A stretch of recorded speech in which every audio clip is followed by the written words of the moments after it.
All right, now welcome back to Chem with Kess. Today we're going to be talking about this word, substituents. I say it nice and slow because I butcher it every time.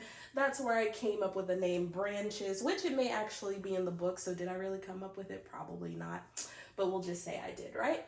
So we learned the last video dealing with parent chains. Your parent chain is like your tree trunk.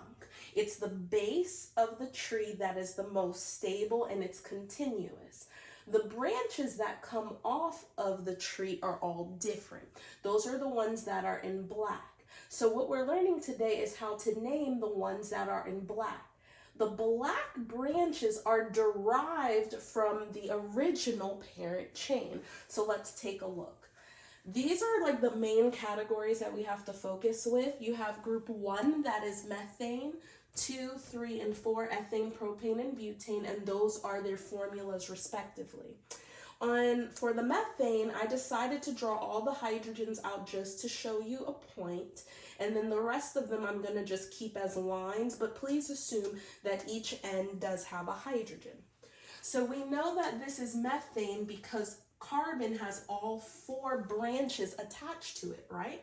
But I'm saying, what if I lost one? If I lost a hydrogen, that's going to now lead us to create an attachment to the parent chain. Because if you look at this carbon right here, that's a carbon, and carbon is only allowed to have 4 bonds. This already counts as 1, so we're left with 3 hydrogens.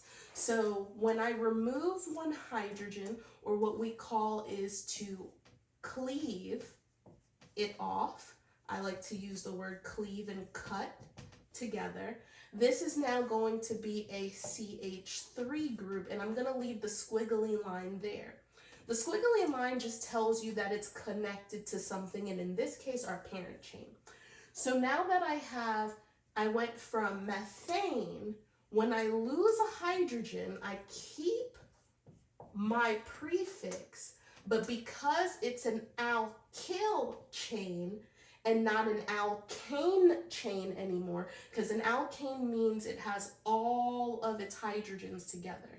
But if I took off one of them to attach it, to make it these black groups, they're now going to end in YL, which makes that a methyl. Now, for all of these groups, any one of the ones that you learned 1 through 12, as long as you take the hydrogen off at the end of the group, of the long chain, that is going to give you this formula. So once we start having funny looking pictures, we'll get back to that in probably part 2. So here in group 2, we're also going to have now C2H6. But again, if I decide to cut a hydrogen off of one of these ends, so here I go drawing them in, even though I said I wouldn't, I can take it off of this end or that end. Does it matter which end I take it off of? No. Does it matter what hydrogen I take off? No. I just do it for aesthetic purposes to just show you at the end.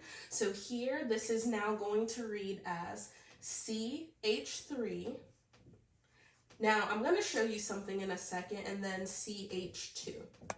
This is more of like the condensed version of how you will draw it, but later on, we would know that these hydrogens, how we actually bond things, would not look like this.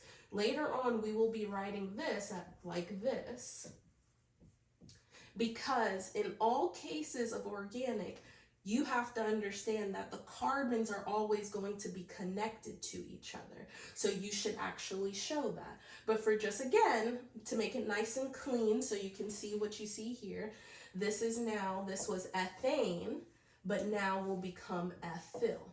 So every time I see 1 carbon sticking out of the main chain, that's a methyl.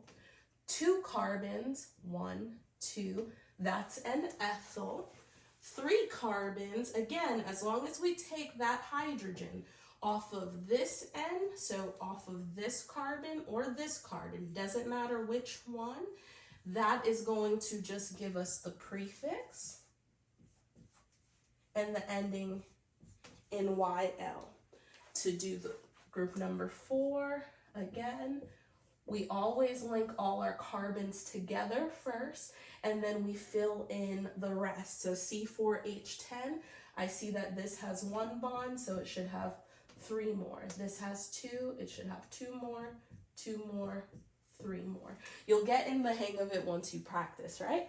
So as long as I take the hydrogen off of this end or this end, that will give me now butyl.